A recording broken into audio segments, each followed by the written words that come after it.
Wu Sao employs either your palm or edge of the hand to block. Upon completion, your hand is in a prayer-like position in front of your chest. Wu Sao is the rear guard hand position employed when an opponent's punch penetrates your forward defenses.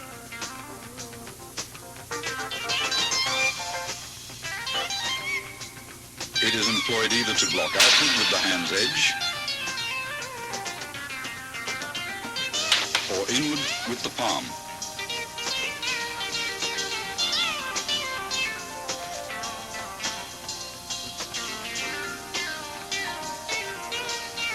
Fox Sao employs the inside of your wrist to block. At completion, your arm is in the fixed elbow position, 1 fist distance from your center line.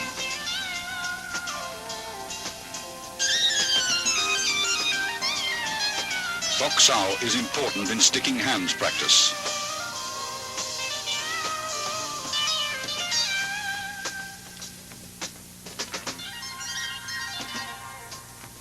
Pak Sao uses the palm heel for deflection.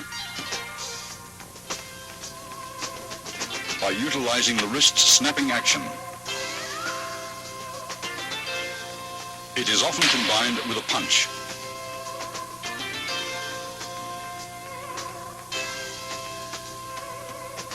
Jum Sao is an oblique downward chopping motion that employs the hand edge or forearm to block.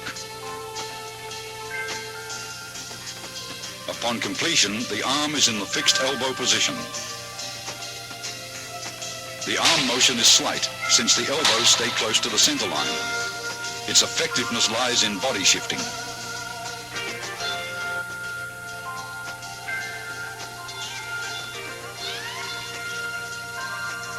Gan Sao employs the forearm to block low-level and groin attacks by combining both the hinge action of your elbow and body shifting.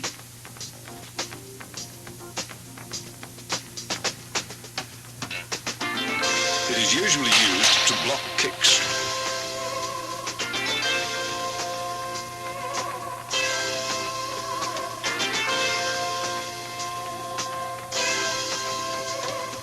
Bong Sao is unusual, since it deviates from the fixed elbow position. It is performed by a rolling motion of the forearm, which is the blocking surface. Coordination with torso rotation is important in Bong Sao.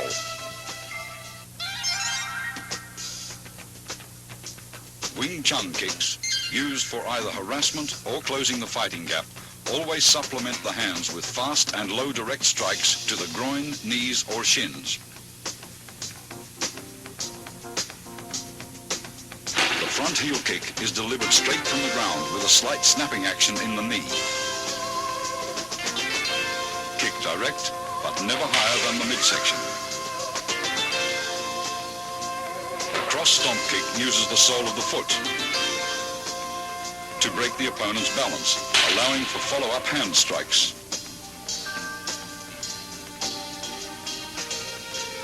The low side kick is for stomping down with the heel or sole of the foot. Master Wong employs a side kick to his opponent's inner thigh as a harassment.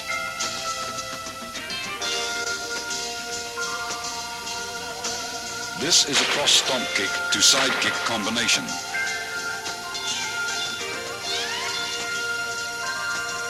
As the opponent evades the stomp kick, Master Wong follows up with a side kick to the midsection.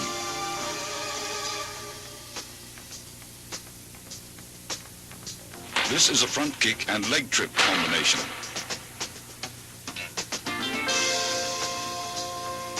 After his front kick is blocked, Master Wong follows the blocking force and uses his leg to trip the opponent.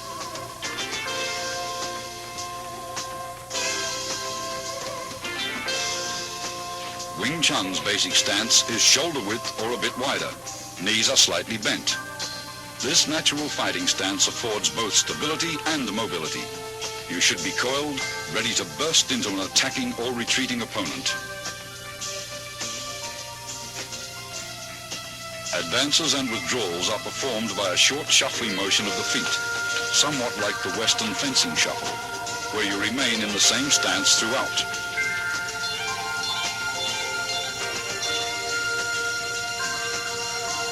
To advance, the front foot first steps forward about 6 inches, then the rear leg slides forward. To retreat, the rear leg steps backwards, then the front leg follows suit. When advancing, spring off the rear leg. When retreating, spring off the front leg.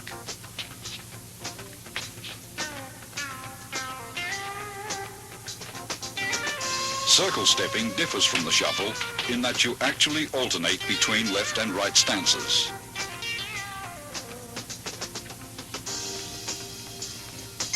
To advance, your rear foot slides forward using a circular motion, while the other foot slides up into a natural stance position.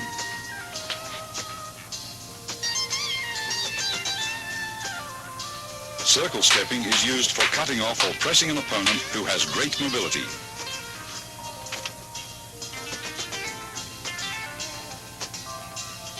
A wall bag filled with dried beans or sand is an essential training aid for developing power.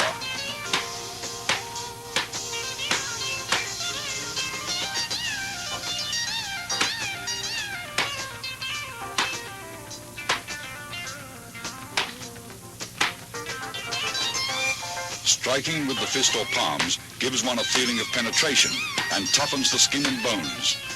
Train slowly and gradually.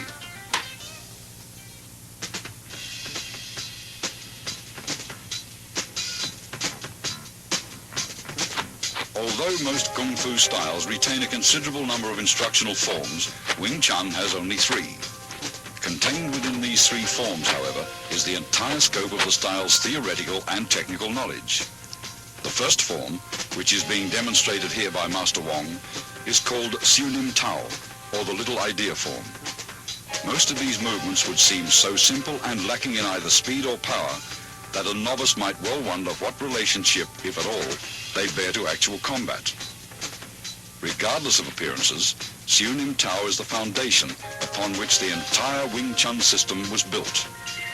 It includes most of the basic techniques discussed earlier: stance, shifting, blocks, punches, and finger strikes, as well as all the underlying scientific principles covering the center line, elbow positioning, and the 4 gates. Performed slowly from a stationary stance, it permits the student to learn hand coordination on either side of the body. Before attempting to practice this form, first study carefully and thoroughly the previous section on Wing Chun's basic theories. Total familiarity with these all-important principles will greatly accelerate your learning process.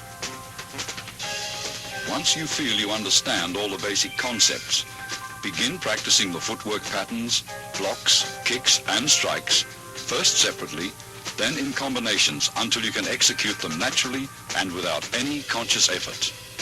Now you are ready to learn Siu Nim Tao. To perform Siu Nim Tao correctly, you should practice a few movements at a time over and over until you feel comfortable with each motion. Continue on to the next set of movements only when you've absorbed completely the movements of the previous set. After having learned all the movements and in order to test your ability, try to run through the entire form in unison with Master Wong. If you succeed in accomplishing this without any hesitations or stops, proceed to the following sections on form applications. Remember, when practicing techniques with a partner, be careful not to injure him or her. Always exercise control. Once you've mastered the basic theories, basic techniques, Siu Nim Tao, and its applications, you're ready to advance to the next stage, or Chi Sao.